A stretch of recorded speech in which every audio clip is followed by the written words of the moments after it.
Hello दोस्तों, इस episode के स्टार्टिंग में हमें ली हान को दिखाया जाता है जो कि पवेलियन मास्टर से कहता है कि आखिर आपने मुझे मॉर्टल वर्ल्ड में जाने के लिए क्यों बोला है। तभी पवेलियन मास्टर कहते हैं कि यंग मास्टर, मैं आपकी एबिलिटी को जानता हूँ और यहाँ पे सिर्फ आप ही एक ऐसे हैं कि आप उस ताओ बीस्ट को हैंडल कर सकते हैं और आप ये जानते हैं कि वो एक एंशियंट बीस्ट है। उसकी बोन, ब्लड और मसल्स वो एक ट्रेजर है। अगर ये तीनों चीज़ें हमें मिल जाती हैं तो लिन जिन हाई पवेलियन काफ़ी ज़्यादा तरक्की कर सकता है। मगर साथ में मैं आपको बता दूं कि वो एक ताओ बीस्ट इतना ज़्यादा पावरफुल है कि वो अकेले ही 10 सिटी को डिस्ट्रॉय कर सकता है। जिसे सुनकर के ली हान कहता है कि पवेलियन मास्टर, मैं अपने साथ अपनी मास्टर लिंग को भी लेकर के वहां जाना चाहता हूं। ये सुनकर के पवेलियन मास्टर कहते हैं कि इस चीज़ में मुझे किसी भी तरीके की कोई भी आपत्ति नहीं है। जिसे सुनकर के ली हान मिस लिंग की ओर देखने लगता है। तभी वहां पे जेंगदान पीक का मास्टर खड़ा होता है और कहता है कि यंग मास्टर, जैसा कि पवेलियन मास्टर अब आप पे इतना ज़्यादा भरोसा कर रहे हैं तो हमारी जेंगदान पीक और यहाँ पे जितनी भी पीक है वो सब की सब आस्ते आपका ही सपोर्ट करेगी। और साथ में मैं आपको यहाँ पे कुछ पिल्स को भी देना चाहता हूँ, आपके लिए रास्ते में ये पिल्स ज़रूर काम में आएंगी। जिसे सुनकर के ली हान कहता है कि मुझे आपसे किसी भी तरीके की कोई भी पिल नहीं चाहिए, ये सारी चीज़ें हम लोग हैंडल कर लेंगे। ये कह करके वो वहां से चला जाता है। तभी सीन शिफ्ट होता है और हमें डोंगलिंग सिटी के एंट्रेंस गेट का सीन दिखाया जाता है जहां पे चारों तरफ लाशें बिखरी हुई थी और खूब सारा सोना होता है। जिसे देख करके ली हान काफ़ी ज़्यादा हैरान होता है। तभी लिंग कहती है कि हमारे सामने जहाँ पे दो ग्रुप की लाशें पड़ी हुई हैं, पहला मिंग ट्राइब है, दूसरा यिंग दान ट्राइब है। ये दोनों शायद ज़रूर आपस में मारपीट करके यहाँ पे मारे गए हैं क्योंकि ये लोग काफ़ी बड़े लुटेरे हैं। जब इन लोग को पता चला होगा कि यहाँ पे ताओ बीस्ट आकर के पूरी की पूरी डोंगलिंग सिटी को तबाह कर लिया है तो ये लोग ज़रूर यहाँ पे लूटपाट करने के लिए आ गए होंगे। तभी ली हान नाइन टेल फॉक्स से कहता है कि रेड शैडो फॉक्स जा करके पता लगाओ कि आखिर वो ताओ बीस्ट कहाँ है। तभी रेड शैडो फॉक्स कहती है कि ली हान, तुम ऐसे मेरा नाम नहीं ले सकते हो। तुम्हारे बगल में जो तुम्हारी मास्टर है, अगर वो जान गई कि मैं nine tail red shadow fox हूँ तो वो मुझे जान से मार देगी। तुम ऐसे मेरा नाम मत लो। और तभी मिस लिंग आगे बढ़ती हैं और कहती हैं कि चालाक लोमड़ी, यहाँ पे मुझे तुम में ज़रा सा भी कोई भी इंटरेस्ट नहीं है। अगर होता तो तुम अब तक मारी जा चुकी होती और तुम सच में कोई भी तरीके से एक फॉक्स कहलाने के लायक नहीं हो। ये सुन करके बेचारी रेड शैडो फॉक्स काफ़ी ज़्यादा हैरान होती है। तभी ली हान कहता है कि तुम चुपचाप जा करके अपना काम करो। ये कह करके उसकी गर्दन को पकड़ के नीचे उठा के फेंक देता है। तभी बेचारी रेड शैडो फॉक्स इधर उधर घूमते हुए कई सारी डेड बॉडी को स्मेल करना शुरू कर देती है और कहती है कि मैं एक नाइन टेल फॉक्स हूँ और इन गधों को तो मेरी ज़रा से भी रिस्पेक्ट करने नहीं आती है। ये कह करके वो मटकते हुए सीधे आगे बढ़ने लगती है। तभी वो एक झाड़ी के पास जाके रुक जाती है और वो कहती है, अरे ये देखो, मुझे ये ताओ बीस्ट मिल गया है। तभी उसके ऊपर मिंग बैठी होती है और उसे लात लात मार करके कहती है कि ये बीस्ट एक नंबर का घटिया बीस्ट है। मुझे समझ में नहीं आ रहा है कि पवेलियन मास्टर ने कहा था कि एक ताऊ बीस्ट 10 सिटी को डिस्ट्रॉय कर सकता है, यहाँ पे कुछ मॉन्ग ने इस बीस्ट को कैसे मार लिया? क्या इस बीस्ट में किसी भी तरीके की पावर है भी या नहीं? तभी लिंग मिंग को देख के कहती है कि आखिर ये लड़की कौन है।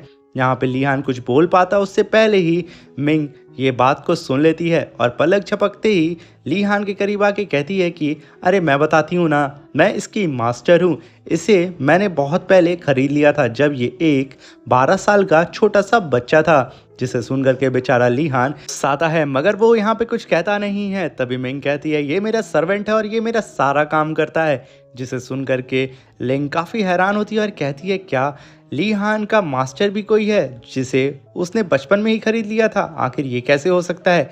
अजीब इन दोनों का रिश्ता है। तभी मिंग कहती है कि हाँ हाँ, वो तो तुमने सही कहा, हमारा रिश्ता ही बहुत अजीब है। तभी मिंग कहती है कि यहाँ पे हम लोग जिस काम के लिए आए हैं क्यों ना अब हम लोग उस काम को कर लें। तभी हम देखते हैं कि वो ताओ बीस्ट वहाँ पे हिलने लगता है जिसे देख करके सब लोग हैरान हो जाते हैं। तभी वो ताओ बीस्ट खड़ा होकर के अपने हाथ से उन तीनों के ऊपर अटैक कर देता है जिसे देख करके वो तीनों डॉज कर लेते हैं। तभी मिंग कहती है कि आखिर ये बीस्ट आखिर कैसे फिर से जिंदा हो गया, इससे तो मैंने पर्सनली चेक किया था ये मर चुका था। तभी लिंग आगे बढ़ती है और कहती है कि कोई बात नहीं, अगर ये फिर से जिंदा हो गया है तो हम इसे फिर से मार देंगे। ये कह करके वो सीधा उस बीस्ट के सामने खड़ी हो जाती है। तभी वो बीस्ट लिंग के ऊपर अटैक करने के लिए आ रहा होता है। तभी लिंग वहां पे एक स्पेल को कास्ट करना शुरू कर देती है और एक काफी पावरफुल लेजर अटैक सीधा उस बीस्ट के ऊपर कर देती है, जिसकी वजह से वो घायल होकर के नीचे गिर जाता है। मगर वो फिर से खड़े होकर के काफी तेजी से रोर करना स्टार्ट कर देता है। उस बीस्ट को ऐसा करता हुआ देख करके वो तीनों ही खड़े होकर देख रहे होते हैं। तभी वो बीस्ट अपनी पोछ से उन तीनों के ऊपर अटैक कर देता है। तभी वो तीनों ही जंप करके उसकी पोछ को डॉज कर देते हैं और ये बेचारी नाइन टेल फॉक्स तो बेवजह ही उस बीस्ट से पिट रही होती है।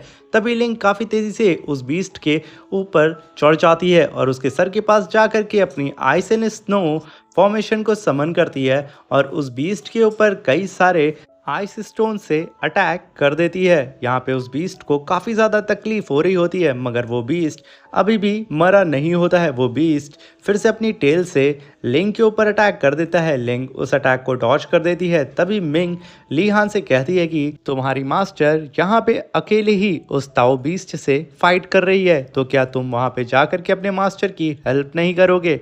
तभी ली हान मिंग से कहता है कि यहाँ पे मेरी मास्टर काफ़ी दिनों से अपने सेक्स से बाहर नहीं निकली थी और आज वो अगर निकली हैं तो उन्हें थोड़ी स्ट्रेचिंग करने दो और उन्हें थोड़ा वार्म अप भी करने दो, हो सकता है कि इससे उनका ही फायदा हो। ये कह करके ली हान मिस लिंग की फाइट को देखने लगता है। तभी मिस लिंग वहाँ पे आइस स्नो गैलेक्सी फॉर्मेशन को समन कर लेती हैं, जिसकी वजह से उनके चारों तरफ आइस ऑरा आ जाता है और वहाँ पे वो एक शॉट को समन करके एक काफ़ी पावरफुल अटैक वो सीधा उस ताऊ बीस्ट के ऊपर करने चली जाती हैं। और यह अटैक जैसे ही उस ताऊ बीस्ट को लगता है वो पूरी तरीके से फ्रीज हो जाता है और पलक झपकते ही मिसलिंग नीचे आ करके सिर्फ एक चुटकी बजाती हैं, जिसकी वजह से वो बीस्ट वहाँ पे डिस्ट्रॉय होकर के नीचे गिर जाता है।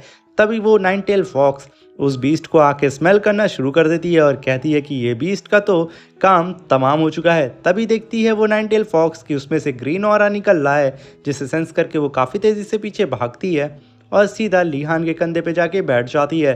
तभी वो लोग देखते हैं कि उस बीस्ट के अंदर से कई सारी रूट्स निकल रही हैं, जिसे लीहान अपनी तरफ आता हुआ देख के अपने ऑरा प्रेशर को वहाँ पे रिलीज़ करता है, जिसकी वजह से वो रूट उन लोग के करीब नहीं आ पाती हैं। तभी लीहान कहता है कि शायद ये रूट ही इन बीस्ट को काबू कर रही है, ज़रूर इन बीस्ट को काबू करने वाला कोई मास्टरमाइंड होगा। तभी मिंग कहती है कि मुझे इन लोगों को देख के काफ़ी ज़्यादा फैमिलियर फीलिंग आ रही है। तभी लीहान कहता है क्या तुम इस बीस्ट को देख करके कह रही हो? नहीं, मैं उन रूट्स की बात कर रही हूँ। तभी लीहान कहता है कि कहीं ये भी रूट्स भी उस गॉड डोमेन से भी रिलेटेड तो नहीं है। तभी मिंग कहती है कि मैं यहाँ पे मजाक नहीं कर रही हूँ, तुम बस भी करो। तभी लीहान देखता है कि उसके सामने तीन और बीस्ट काफ़ी तेज़ी से उन लोगों के ऊपर अटैक करने के लिए आ रहे होते हैं। उन्हें आता हुआ देख करके लिंग फिर से आगे बढ़ती है और कहती है कि अब इन तीनों को भी मैं ही सबक सिखाऊंगी। उसे आगे बढ़ता हुआ देख करके लीहान तुरंत उन्हें रोक देता है और अपने मैजिकल पॉट को बाहर निकालता है। तभी वो तीनों बीस्ट भी काफ़ी तेज़ी से लीहान की ओर बढ़ रहे होते हैं। तभी लीहान अपने मैजिकल पॉट को सीधा स्वॉर्ड में ट्रांसफॉर्म कर देता है और वो बीस्ट जैसे ही लीहान के ऊपर अटैक करते हैं, लीहान वहाँ पे thousands of illusion slash attack उन बीस्ट के ऊपर कर देता है, जिसकी वजह से वो बीस्ट हवा में ही स्टक हो जाते हैं और उनके ऊपर कई सारे थाउजेंड्स ऑफ स्लैश अटैक लगते हैं, जिसकी वजह से वो लोग पलक झपकते ही डिस्ट्रॉय हो जाते हैं। यहाँ पे लीहान काफ़ी ज़्यादा टशन में अपनी स्वॉर्ड को अपने कपड़ों से पोंछता है और वो तुरंत टेलीपोर्ट होकर के मिस लिंग के सामने आके खड़ा हो जाता है। तभी मिंग आके कहती है कि तुम यहाँ पे अपनी मास्टर के सामने रोला बना रहे हो। और तभी लिंग लीहान से कहती है कि अब हमें सीधे डोंगलिंग सिटी के मिड में चलना चाहिए कि आखिर अंदर का माहौल कैसा है। तभी वो लोग सीधा डोंगलिंग सिटी के मिड में आ जाते हैं और वहाँ पे चारों तरफ काफ़ी तबाही होती है। और तभी लिंग देखती है कि वो रूट कई सारे ह्यूमंस को कैप्चर करके रखी हुई है, जिसकी वजह से वो सारे ह्यूमंस उस रूट के कब्जे में हैं। तभी नाइन टेल फॉक्स कहती है कि यहाँ पे काफ़ी ज़्यादा हॉन्टेड सी फीलिंग आ रही है, क्यों ना हम लोग जल्द से जल्द यहाँ से चले जाएं, मुझे यहाँ पे डर लग रहा है। ये कह कर के वो सीधा मिस लिंग से कहती है कि ब्यूटीफुल मास्टर प्लीज़ ना हम लोग यहाँ से चलते हैं। ये गधा लिहान तो मेरी बात नहीं मानेगा, आप कितनी ज़्यादा प्यारी हैं, प्लीज़ मेरी बात को मान जाए, मुझे यहाँ पे डर लग रहा है। उसकी बात को सुन करके पीछे मिंग धीरे धीरे करके उसकी तरफ बढ़ती है और पीछे से आके उसे पकड़ लेती है। तभी नाइनटेल फॉक्स चिल्लाते हुए कहती है, लिहान मुझे बचाओ, मुझे यहाँ पे ज़ॉम्बी ने पकड़ लिया है। ये कह करके वो वहाँ पे ज़ोर ज़ोर से चिल्लाना शुरू कर देती है। तभी लिहान पीछे पलट के देखता है कि उसे पकड़ने वाली मिंग है, और जैसे ही वो नाइनटेल फॉक्स मिंग को देखती है और कहती है कि अरे मैं तो यहाँ नाटक कर रही थी, मुझे तो पता था कि ये शरारत तुमने ही की है, तुम जानती हो ना कि मैं एक एंशिएंट नाइन टेल फॉक्स हूँ, तो बेहतर यही होगा कि तुम अब बस एक भी लफ्ज़ मत बोलना। मिंग ये सुन करके वहाँ हंसने लगती है और कहती है कि अच्छा तुम एंशिएंट नाइन टेल फॉक्स हो ना, तो जाकर के खुद को खुद से प्रोटेक्ट करो। ये कह करके उठा करके उसे नीचे फेंक देती है और तभी वो बेचारी नीचे गिर करके उठती है और कहती है कि ये कमीने मॉर्टल्स एक नंबर के कमीने हैं, ये लोग तो मेरी ज़रा सी भी रिस्पेक्ट नहीं कर रहे हैं। तभी वो देखती है कि उसके बगल में जो डेड बॉडी होती है वो वहाँ पे हिलना शुरू हो जाती है, जिससे बेचारी ये नाइन टेल फॉक्स देख करके वहाँ पे कांपना शुरू हो जाती है कि आखिर यहाँ पे मैं कहाँ फंस गई। वो चिल्लाते हुए लिहान का नाम पुकारने लगती है और कहती है लिहान प्लीज़ मुझे बचा लो। अभी हम देखते हैं कि लिहान अपनी टीम के साथ काफ़ी आगे बढ़ चुका था। तभी वो कहता है कि आखिर ये नाइन टेल फॉक्स कहाँ रह गई और मुझे अभी उसकी आवाज़ सुनाई दी है। ये कह करके वो पलटता है। तभी लिंग कहती है कि लिहान अपने सामने देखो।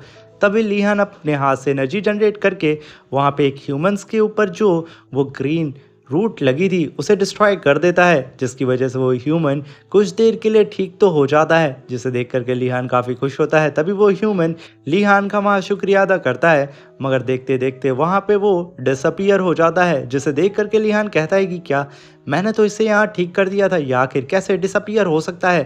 तभी लिंग लिहान से कहती है कि ये रूट उन ह्यूमंस को काबू कर रही है, अगर हम लोग ज़बरदस्ती उन रूट्स को इन ह्यूमंस से अलग करेंगे तो वो ह्यूमंस यहाँ पे डिस्ट्रॉय हो जाएंगे, और अगर हम लोग इन इमॉर्टल्स को बचाना चाहते हैं तो मुझे इन्हें मजबूरन फ्रीज करना होगा। ये कह करके वो वहाँ पे काफ़ी सारे ह्यूमंस को फ्रीज कर देती है और लियान से कहती है कि अब हमें आगे बढ़ना चाहिए। तभी लियान कहता है कि आखिर इस नाइन टेल फॉक्स की आवाज़ मुझे सामने उस गड्ढे में से क्यों आ रही है। ये कह करके वो लोग काफ़ी तेज़ी से उस गड्ढे की ओर बढ़ने लगते हैं, जिसे देख करके वो लोग एकदम हैरान हो जाते हैं क्योंकि उस गड्ढे में से कई सारी रूट्स बाहर निकली होती हैं। तभी लिंग कहती है कि लिहान मैं अंदर जा करके चेक करती हूँ कि आखिर अंदर क्या है, तुम मेरे पीछे पीछे आ जाना। लिहान लिंग की बात को सुन करके उसे मना कर देता है और कहता है कि अंदर बहुत से खतरे हो सकते हैं, इसलिए पहले मुझे जाने दे।